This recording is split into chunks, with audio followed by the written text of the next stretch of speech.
Welcome back to another deep dive. Today, I want to start by asking you to visualize something. I want you to close your eyes for a second, unless you're driving, in which case, please keep them open, and imagine a city. Let's call it Metroville. Metroville, I like it. Sounds bustling. It is bustling. In fact, over the last 10 years, Metroville has absolutely exploded. The population has doubled. There are twice as many skyscrapers piercing the clouds. The boundaries have expanded 5 miles out into what used to be farmland. The number of cars on the road has tripled, and the stock market exchange located downtown is trading at record highs. By every standard metric on a spreadsheet, Metroville has grown. It is physically and numerically twice the size it was a decade ago. It sounds like a boomtown. Yeah. The kind of place investors drool over. Exactly. But here's the catch.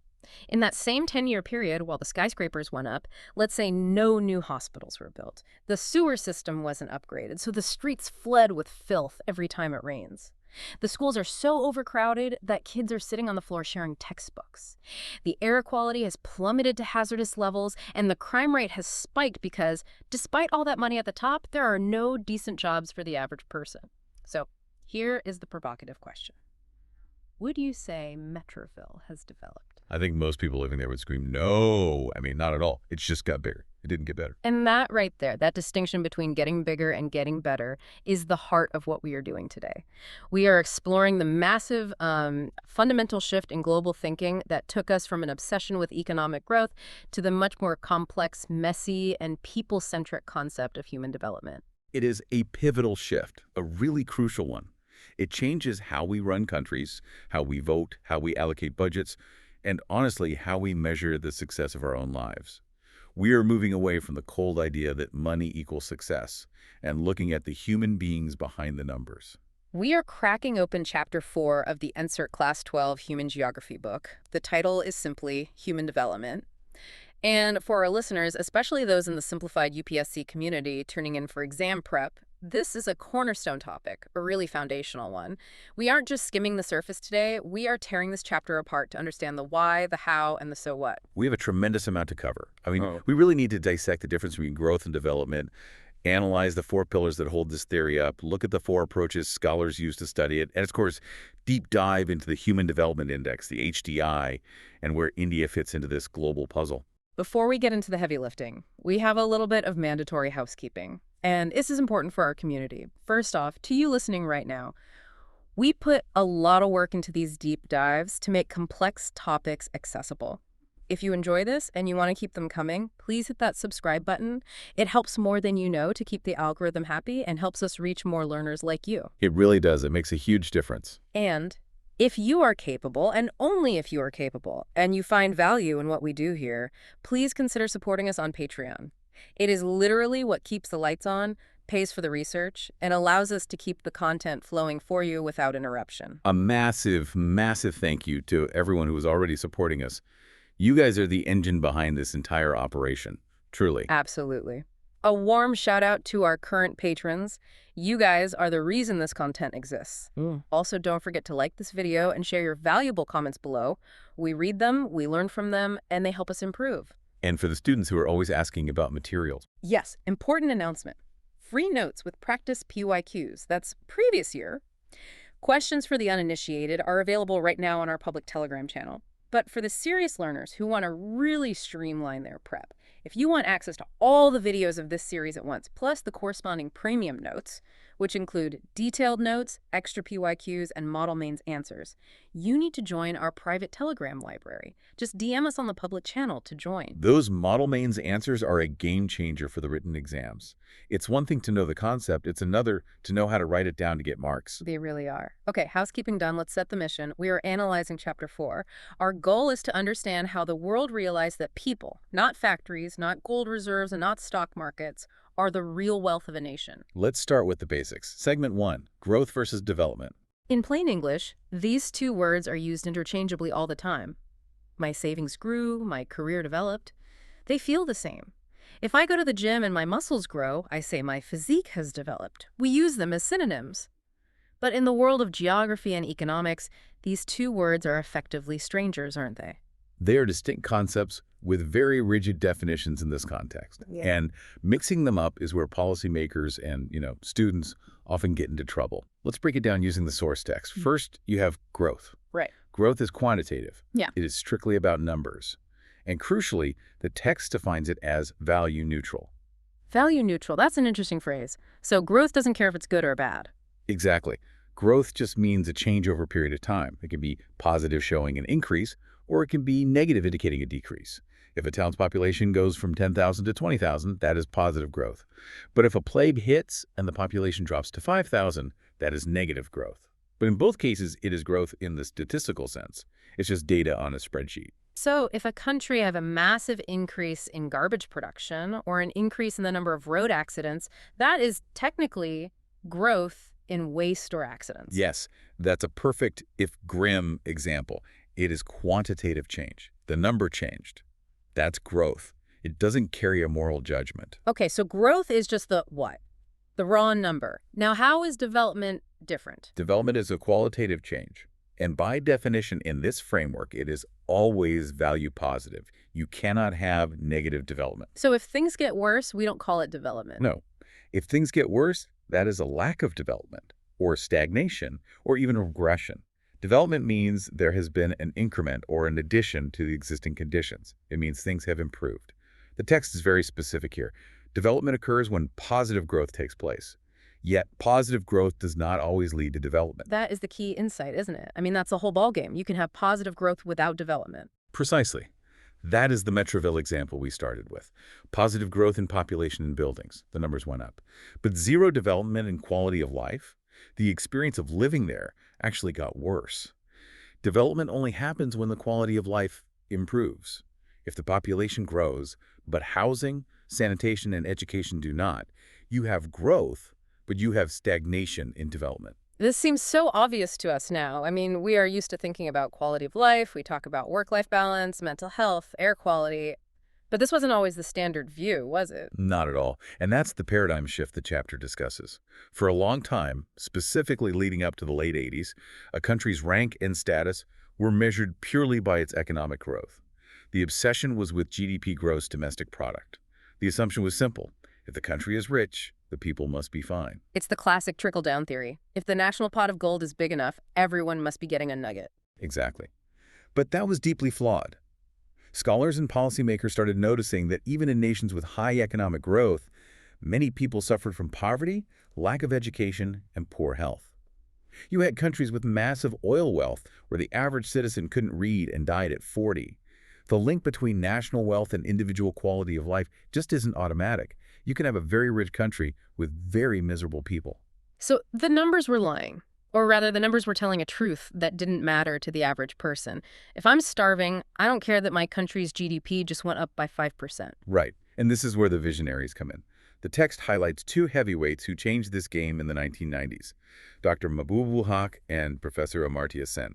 These two were close friends, actually, and their intellectual partnership reshaped how the UN and the world looks at progress. These are the titans of human development. So let's talk about Dr. Mahbub-ul-Haq first. Where did he come from? Dr. Haq was a brilliant Pakistani economist.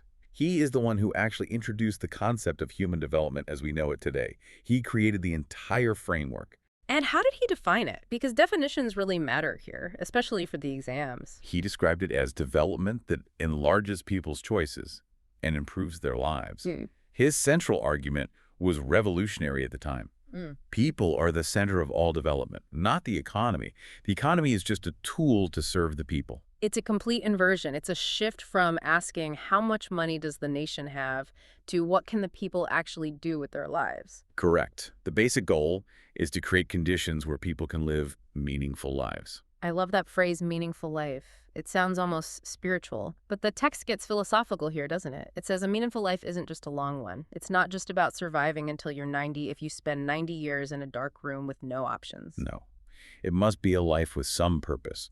And the text breaks this down into tangible components. To live a meaningful life, people must be healthy, they must be able to develop their talents, they must participate in society, and they must be free to achieve their goals. It sounds a bit like Maslow's hierarchy of needs, but applied to government policy. It's not enough to just feed the population. You have to give them the runway to take off. In a way, yes. And this brings us to the second heavyweight, the Indian economist and Nobel laureate, Professor Amartya Sen. Right. Let's get into segment 2 here, the core concept of choices and capabilities. Because freedom and choice sound great on a bumper sticker, but they're abstract. How do we actually measure choice? Well, let's unpack this idea of choices. Yeah. Why is choice the metric? Imagine you have a young girl in a rural village. Let's call her Ria. Ria is brilliant. She has the potential to be a world-class neurosurgeon. She wants to be a doctor. That is the choice she wants to make. But if she never had access to a school because there isn't one in her village, or if she cannot read because she had to work in the fields from age 6, or if her family cannot afford the bus fare to the city, Yeah. does she actually have that choice? No, the option doesn't exist for her in reality. It's a fantasy, not a choice. Exactly. So simply saying you are free to be a doctor is completely meaningless if you don't have the capability to be one. And this is Amartya Sen's capability approach. So capabilities are the tools that unlock choices, like keys for doors that were previously locked. That's a perfect analogy. Sen argues that freedom increases when we build capabilities. And the keys to building those capabilities, according to the text, are access to resources, health, and education. If you have those three, if you're healthy, educated, and have financial access, your menu of choices in life expands dramatically. And if you don't, Then your choices are limited to survival.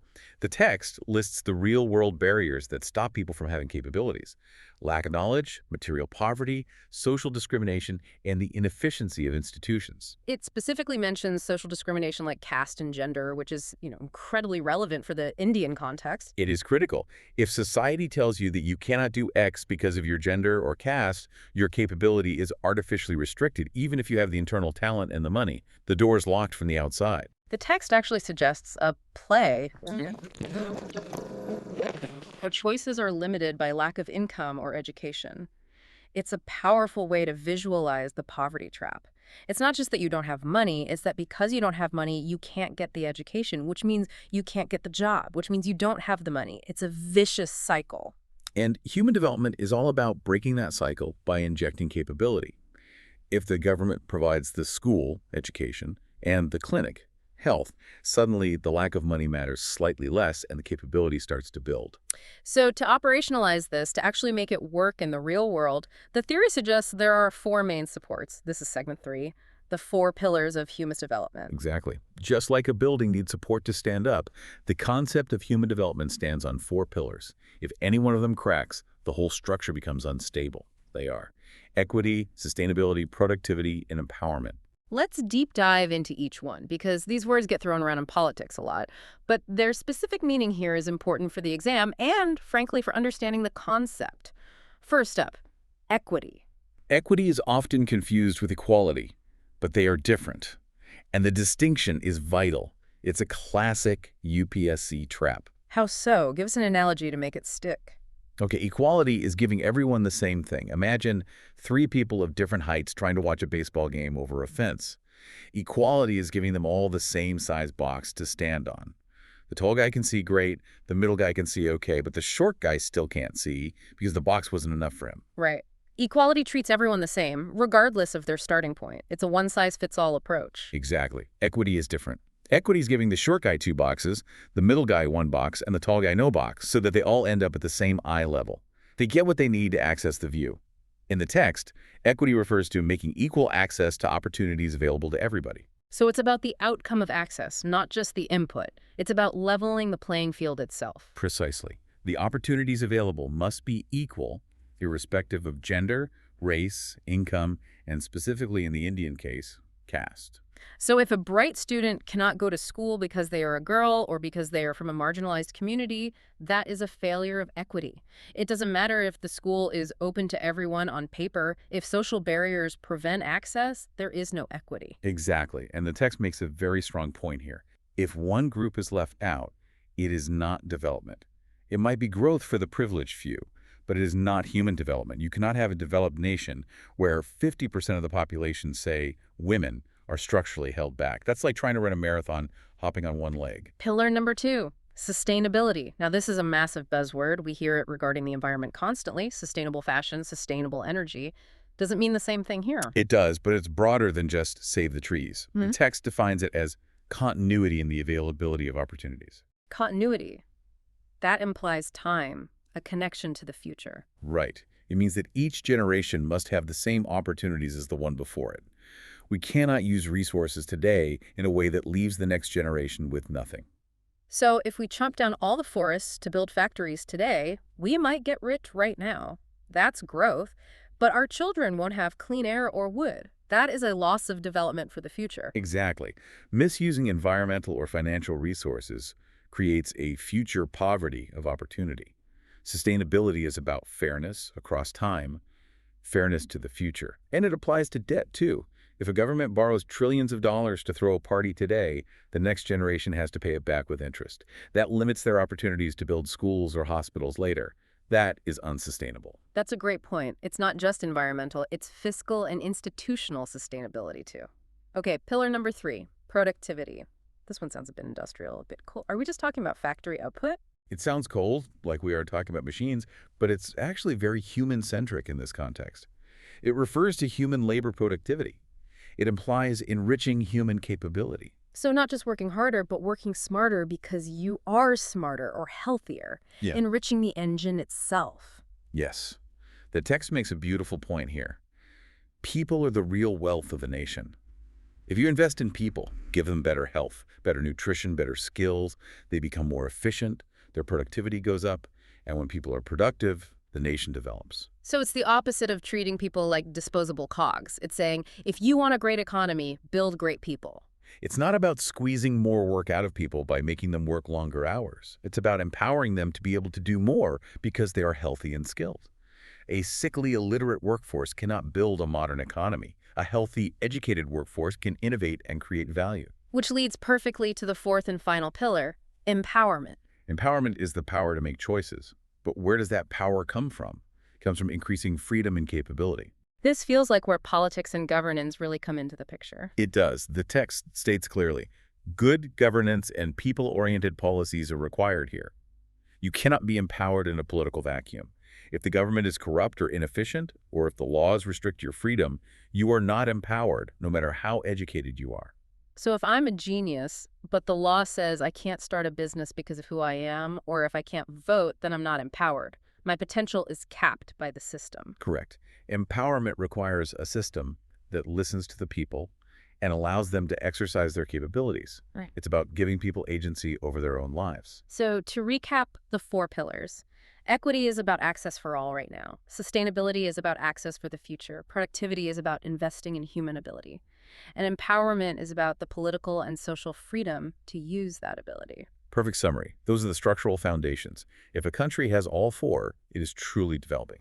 Now, scholars love to categorize things. It helps them argue with each other and write papers.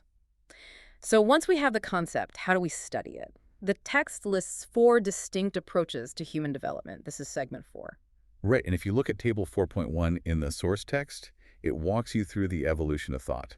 It shows how we moved from the old, flawed way of thinking to the new way. Let's run through them chronologically effectively. First is the income approach, the old school way. This is the old school method. The OG is very simple, very seductive. Income equals freedom. The idea is that the level of income reflects the level of freedom an individual enjoys. Higher income equals higher development. It's the Wall Street view of the world. Money buys happiness. More money, more freedom. Basically. And the critique is obvious. It ignores the fact that money doesn't always buy well-being. You can be wealthy but live in a polluted, crime-ridden city with no hospitals. Your income is high, but your human development is low. It treats the human being as a wallet. It measures what is in your pocket, not what is in your life. Okay, that one's pretty clearly flawed. Next is the welfare approach. This views human beings as beneficiaries or targets. It's the government's job approach. The government pumps money into education, health, and amenities. What's the dynamic there? What does that feel like for the citizen? The people are passive. They are recipients. Here is your school, here's your medicine, be grateful. The goal for the government is simply to maximize expenditure on welfare. What's the downside? I mean, it sounds nice to have the government pay for everything. It is better than nothing, for sure, but it treats people as objects to be taken care of rather than participants in their own lives. It can create dependency rather than empowerment. It doesn't necessarily ask people what they want. It just gives them what the government thinks they need. Right, so it lacks that element of choice and agency. Right. Then we have the basic needs approach. This was initially proposed by the ILO, the International Labor Organization. It's a checklist approach, a very pragmatic one. They identified 6 basic needs: What were they? health, education, food, water supply, sanitation, and housing. It sounds practical, very concrete, things you could actually measure and deliver. It is very practical. It's about survival. But the critique, and this is important, is that it ignores human choices. It emphasizes the provision of needs. But it doesn't address the question of what people want to do with their lives once they survive. It's about existence, not necessarily flourishing. That's a stark way to put it. A prisoner can have all 6 of those things: food, water, housing, health. But they aren't developed because they have no choice. Exactly. A well-kept zoo animal has all its basic needs met, but it isn't free. And that brings us finally to the capabilities approach. This brings us back to Professor Amartya Sen. This is the one the text champions. This is the gold standard in the text. The focus is on building human potential. It's not just giving someone food, which is the basic needs approach. It's teaching them about nutrition and agriculture so they can feed themselves and choose what to eat. It's building capabilities in health, education, and access to resources as the key to increasing development. It respects the human being as an active agent, not a passive recipient. So, to summarize the approaches, income is about money, welfare is about handouts, basic needs is about survival, and capabilities is about potential. That is a brilliant summary. You should be writing the premium notes. I'll leave that to the team. Okay, so we have the theory, but governments love rankings, they love scorecards, they need to know if they are beating their neighbors. How do we measure this? Segment 5, the HDI. The Human Development Index. Since 1990, the UNDP, the United Nations Development Program, has been publishing this report every year. It's the report card for the world. How do they calculate the score? It can't be easy to put a number on something as grand as human potential. It isn't, so they use proxies. They can't measure happiness directly, so they measure things that are known to lead to a good life. It's a rank based on 3 key dimensions. First, health. How do you measure health across the globe? That seems incredibly complex. They use a simple, powerful metric: life expectancy at birth. The logic is simple. Living a long and healthy life is the most basic requirement for development. If people are dying at 30, the other factors don't matter much. You can't enjoy your rights if you're dead. Fair enough. It's the absolute baseline. What's the second dimension? Education. This is measured by 2 things: the adult literacy rate and the gross enrollment ratio. Why both? Why not just one? Good question. Literacy tells you about the current adult population. Can they read? That gives you a snapshot of the present capability. Enrollment tells you about the future. Are the kids in school? That predicts the future capability. It measures access to knowledge across generations. Ah, that makes sense. One looks back, one looks forward. And the third? Access to resources. This is measured by purchasing power in US dollars. Yeah, explain that. Why purchasing power and not just GDP per capita? Another exam trap, I'm guessing. A huge one. Because a dollar buys you different amounts of stuff in different countries. A dollar in New York gets you maybe half a candy bar. A dollar in a rural village in India might get you a full meal.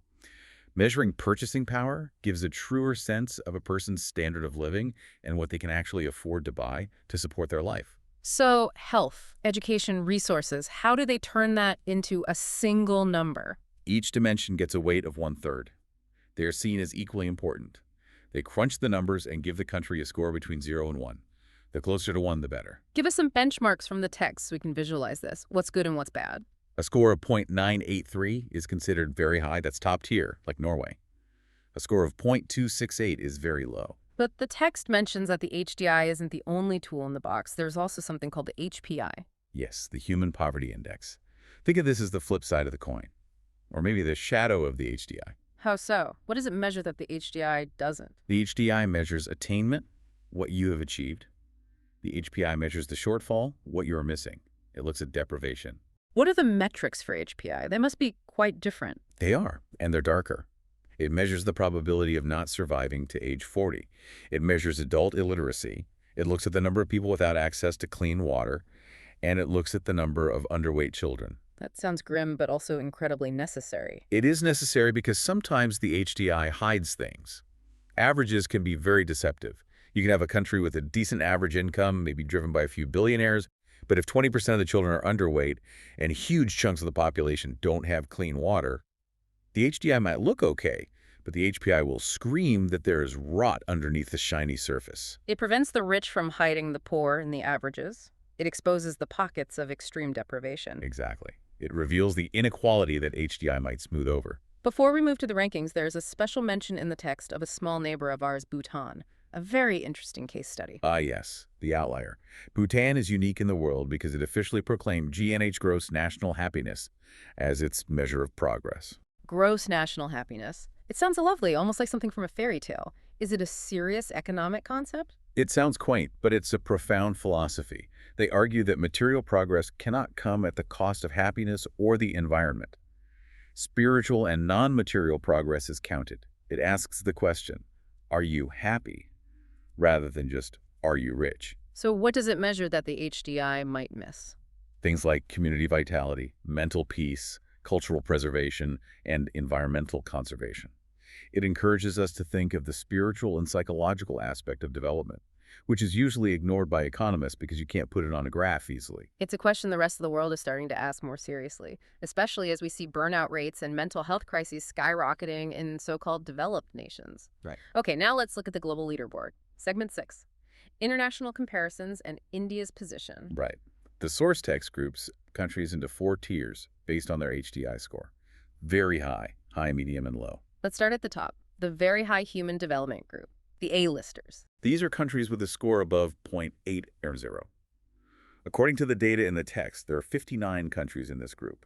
The top 10 includes the usual suspects: Norway, Switzerland, Australia, Ireland, Germany. What do these guys have in common? What's the secret sauce? Why are they winning? They invest heavily in the social sectors. That's the big one. They spend a lot of tax money on education and healthcare. Good governance is also key. These are stable democracies for the most part. And the text also notes an interesting historical point. Many of these are former imperial powers. So they had a bit of a head start, shall we say, funded by colonization in many cases? Exactly. They extracted wealth for centuries, which built the infrastructure they enjoy today. Though not all countries like Norway with its oil or Switzerland with its banking have different histories. But generally, it's the industrialized Western world. Then we have the high group and then the medium group. Let's talk about the medium group because that's where the bulk of the action is. The medium group is scores between 0.550 and 0.70. This is the largest group, 39 countries, according to the book. And who is in this club? It's a very diverse group, mostly nations that emerged after World War II, or former colonies, or countries from the breakup of the Soviet Union in 1990. So these are the emerging, the developing nations. Yes. They're characterized by rapid improvement. They're adopting people-oriented policies and, crucially, reducing social discrimination. They're moving up the ladder. And at the bottom, the low level. Below 0.549, there are 38 countries here. These are often small countries going through incredible hardship, political turmoil, civil war, or famine. What's the defining characteristic there? Is there a common thread? A tragic imbalance in spending. The text points out that they often spend more on defense than on social sectors. That's a critical correlation, the classic guns versus butter dilemma. Exactly. When a government prioritizes guns over hospitals, the development score crashes. You cannot build human capability if you are bombing your own infrastructure or preparing for war constantly. Political instability is the kryptonite of human development. Now, the text makes a very strong point about culture here. It warns against a specific myth, a dangerous stereotype. Yes, this is really important. People often say, oh, that country is poor because of their religion or because of their culture. The text explicitly debunks this. It says it is not about religion. It's not that country X follows religion Y. It is about government expenditure and the political environment.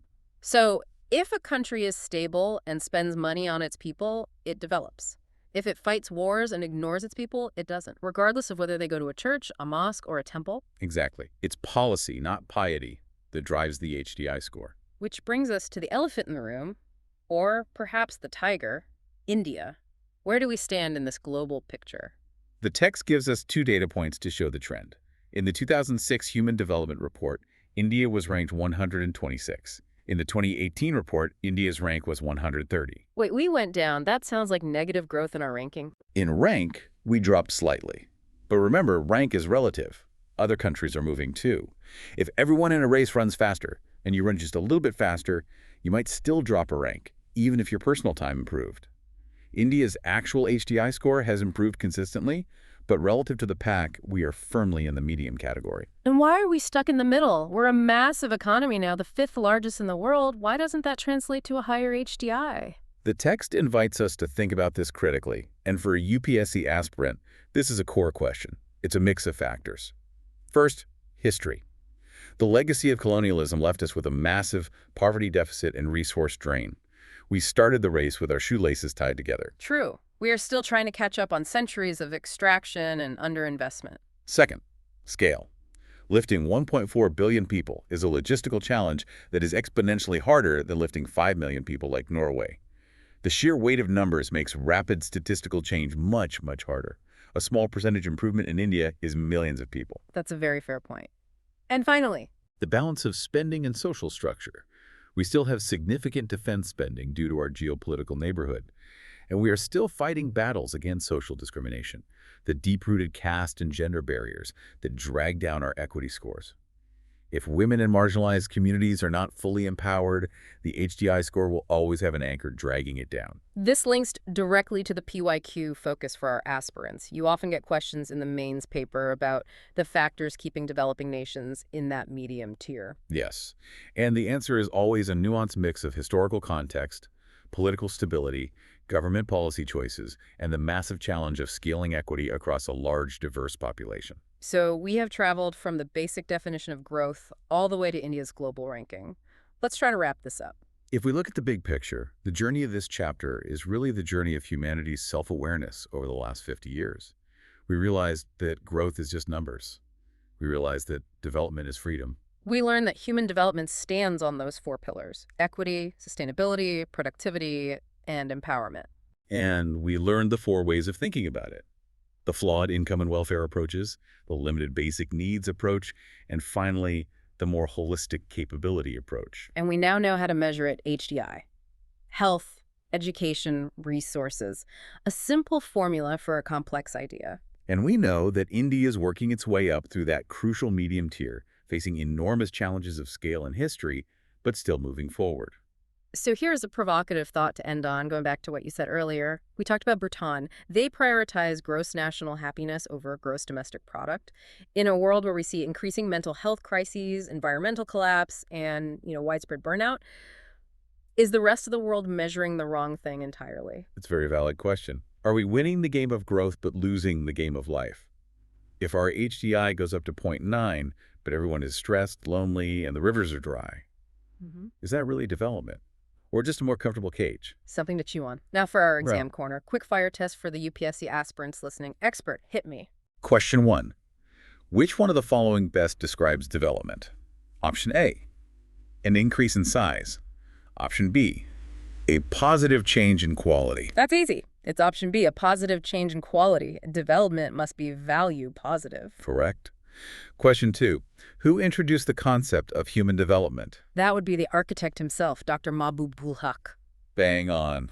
You've been paying attention. All right, that is a wrap on Chapter 4 of Ncert Human Geography. It's a dense chapter, but an absolutely crucial one for understanding the modern world. Once again, if this deep dive helped you clarify these concepts for your exam or just for your own life, please subscribe. It really does help the channel. And a massive thank you again to our Patreon supporters. You really do make this possible. Don't forget to grab the free notes and PYQs on the public Telegram channel. The link is in the description below. And for the ultimate preparation tool, the premium notes and model answers, DM us to join the private Telegram library. It's worth it. We will see you in the next deep dive. Keep learning, keep growing, and most importantly, keep developing. Goodbye, everyone.